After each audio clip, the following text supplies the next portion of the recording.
Without further ado, I'd like to introduce our presenter for today and our guest, Rick Fisher. Rick is a good friend of mine and a diploma grad with the WSET. We were lucky enough to have him study with us here at the Napa Valley Wine Academy. But that is not Rick's only achievement. Rick is the Spanish program director for the Wine Scholar Guild. He wrote and researched and developed for the Wine Scholar Guild the Spanish Wine Scholar program. That is a huge feat. So I'm really glad that he's here today to present on the wines of Rias Baixas. No better expert I can think of to tell us about these beautiful wines. Rick, welcome.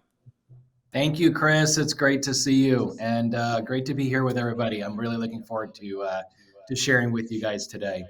We have a lot of really fun stuff to talk about today. For those of you guys who are familiar with Rias Baixas, and for those of you who aren't, I hope you get a great introduction to it here, and kind of pick up the passion that a lot of us have for it. Chris, let's go ahead and kick in the presentation, because it's going to be, I want to make sure we try to get this into the hour that we have together.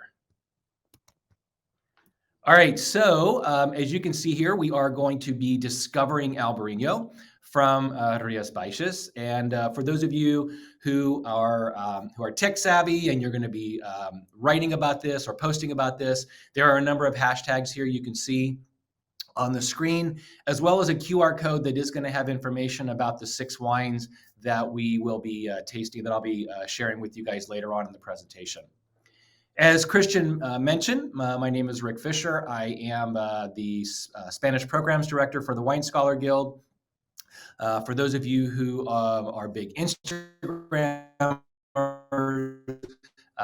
me on Instagram at the Spanish Wine Guy. Yes, I got that before anybody else did. So please feel free to jump on there. I do share a lot of posts about other regions as well, and some really fun different wines that I find and experience.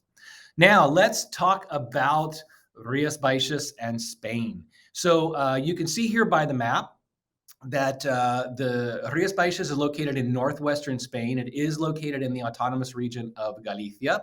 And this is really Celtic Spain. So the Celtic peoples came down into this area in the 6th century BCE. So there are a tremendous amount of influences in this region, whether it's old architectural ruins that you find, even the people, and sometimes the traditional dress of the people. It's very, very Celtic.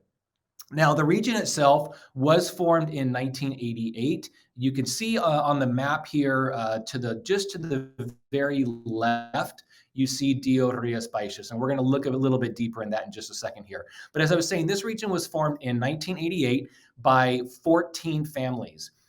Today, Rias Baixas boasts about 180 producers, so it has grown tremendously in just over 30 years. So this is Rias Baixas here with a much closer view. Now, the region itself is divided into 5 subzones. The first subzone is the Val de Salnés, and you can see over here about 63.8% of all of the production of the region comes from this one subzone. This is actually considered the birthplace of Albarino as well, and we'll talk about that just a little bit more. This region, along with the second region here, Condado do Teia, in the south, on the southern part here. Now, this actually is situated along the Minho River that borders Portugal, and this is the most continental of the 5. You can see that it is situated inland, and it does, as it moves further inland, obviously you're going to get some of those warmer influences. The third subzone here, O Rosal, situated again along the Minho River, but now on the side of the Atlantic. These 3 are the original 3 subzones of Rias Baixas. They were all part of the original 1988 establishment of the region.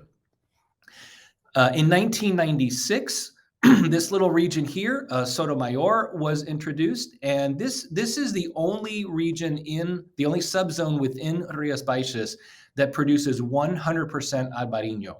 All of the other ones do work with other indigenous grapes. This is the only one that produces varietal Albarino.